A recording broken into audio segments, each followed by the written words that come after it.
Hello, Chandler. I am Chandler City Councilmember Jeremy McClymonds. Today, I'm joined by two incredible individuals to discuss the impact COVID-19 has had and continues to have on our grocery industry and residents at large. Many of our residents have reached out with questions and concerns regarding safety precautions that have been put into place in grocery stores statewide. Additionally, residents have expressed concerns about the hoarding that everybody can relate to, toilet paper et al., in our community.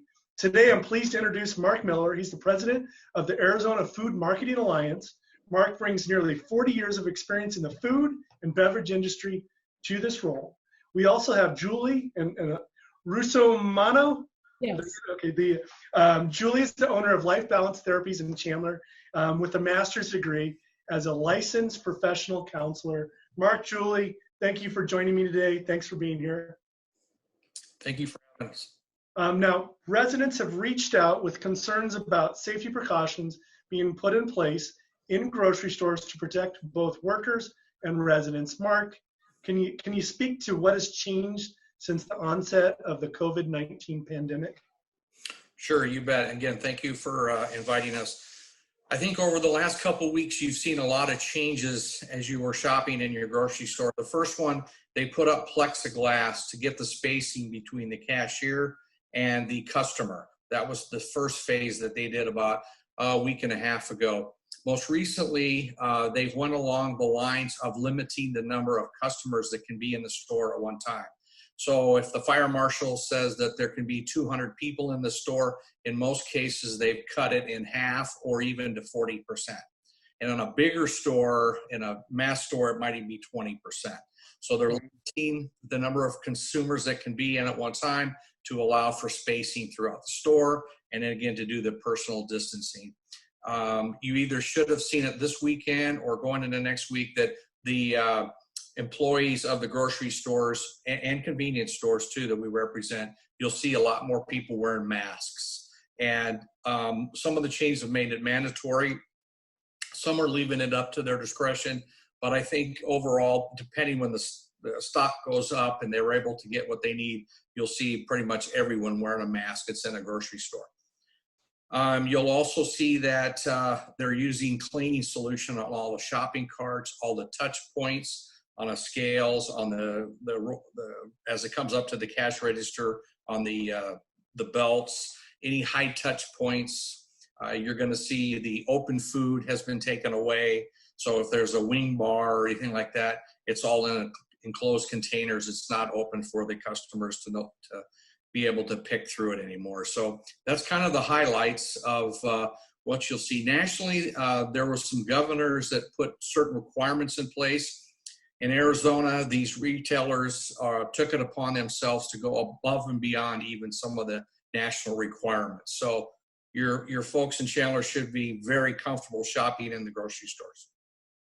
So, I mean, what do you see as the biggest challenges to grocery stores at this time? And even saying that, there was a recent article, Tyson Foods coming out that said there might be a disruption in the food chains. Do you have anything to add to that? Yeah, I think if you can go back to even a month ago with the toilet paper deal, it just multiplied itself because of some of the fear and the unknowns. I mean, throughout, many years in the business, you don't see empty shelves at the grocery store. And when you do, it causes concern. And even in this case, it caused panic. So that's what happened with the hoarding of the toilet paper. It was pushed out. And then there's a long story about one produces for industrial, one produces for home.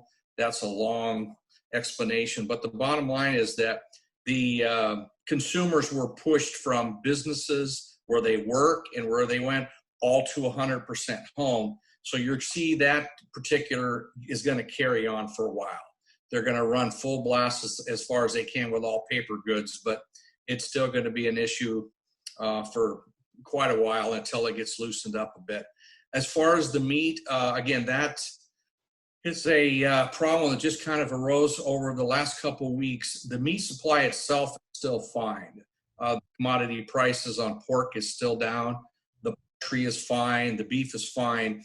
But if the problem continues and is persistent with the safety concerns at the packing places, it could affect us eventually.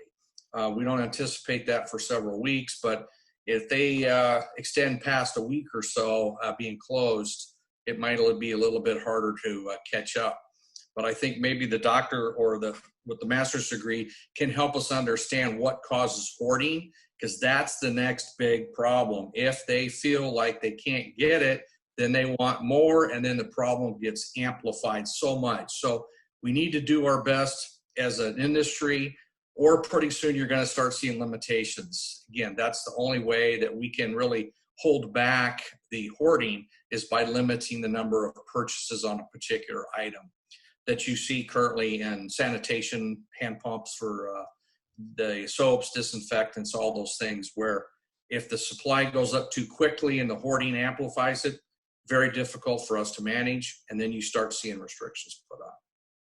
Right. Well, and I think that what happens with people and kind of this panic buying and this hoarding is that, we're in a time of uncertainty that nobody's ever been through before. And the uncertainty is the thing that kind of flips our primal brain into stress response, right? So the stress response makes us behave in ways that are like non-social as opposed to being social. So what's going to happen is somebody has fear, and hear that there's fear about toilet paper, or they may have fear about the meat supply. And so what they do is, because they're not sitting down and listening to people like you who say that the food supply is going to be okay, they go out and panic buy, because that's one way they can feel a little bit more in control, and it does a little bit to reduce their anxiety. That was the beginning of everything with the toilet paper. It was one thing that somebody can control. If they go out and buy it, they feel like, well, I'm in control of that, and then it spirals. Do you think, Mark, that that there's going to be a high likelihood that if there is a concern for anything else coming down the supply chain that's disrupted, that they'll put limits on it so we don't get around to? Well, again, it's just speculation at this point, but anytime, so the normal food channel, you have a couple week, depending on how perishable it is. Meat's probably going to have a smaller amount of back stock and store quantities. Canned goods and dry goods have a lot longer shelf life, so there's more holding power in the stores. Beef, poultry, milk, shorter time frame, less on hand. But there's still, some in the stores, some in the warehouses, and some on the way. So we should be able to stay consistent, unless what Julie talked about is, boom, that demand goes up. Yes, I would imagine that the executives of the grocery stores would have to make difficult decisions that, again, could be one of this and one of that, to allow the people that can't hoard by the large amounts, people that are on fixed incomes, elderly people, people that are taking the SNAP or even the WIC. We've got to be able to spread this food over all the people that need it. Thank you. And Julie, what do you recommend for those that are finding anxiety in making the necessary trips to go into the grocery stores? Well, it is scary, and I think the thing to realize is that we're all in this together, and we're all doing the best that we can. So people who have, we have to go to the grocery store. It's how we get food. So we can only control what we control, right? So I think the best thing to do is to realize that, how hard those stores are working to keep you safe, and to do what you can do. If you feel if you have access to a mask, to wear a mask, to do the things that the CDC is talking about, to wash your hands, to keep social distancing. Before you get out of your car at the store, sit and take a few deep breaths, right? And realize that this is an unprecedented time, and everybody's doing their best to keep you safe. And to just, if you're smiling behind a mask, people are still going to see the smile in your eyes. So smile at the people who are at the store who are going through this crisis too, right? I mean, we're all at home right now, and it's not just because we want to be at home. We're at home because there's a crisis, and we're all doing the best that we can. So just, watch, you know, watch for the people that are helping. Smile with your eyes at the people that you can. You know, we're all anxious, sometimes more than others, but you know, we have to realize that the stores and the producers, everybody's doing their best to keep us all safe. Sure. Mark, do you feel any of these safety changes that are being made may stick after the COVID-19 pandemic has passed?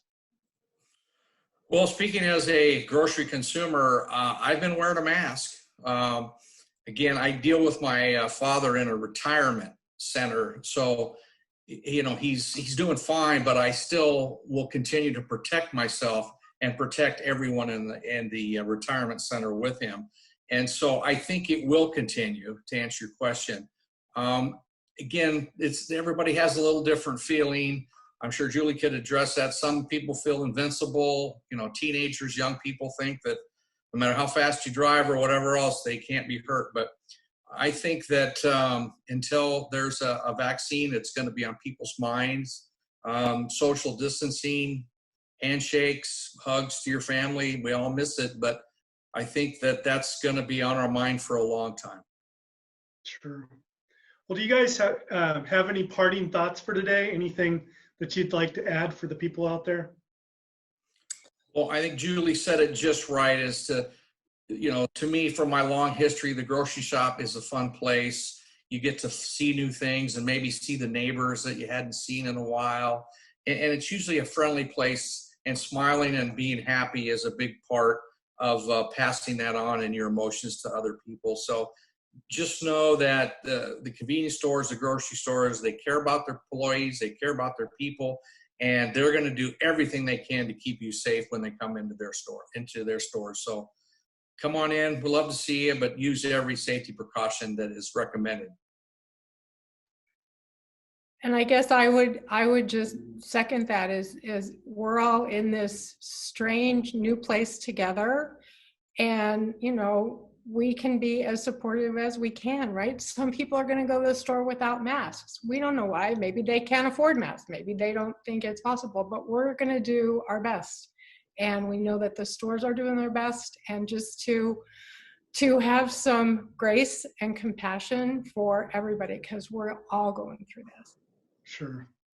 Well, Mark, Julie, thank you so much for joining me today. I know that our residents and community look to individuals like yourself to provide insight on these matters. And so I definitely hope you both stay healthy and safe. And thank you for everybody to tune in today. Take care, Chandler. Thanks for your time.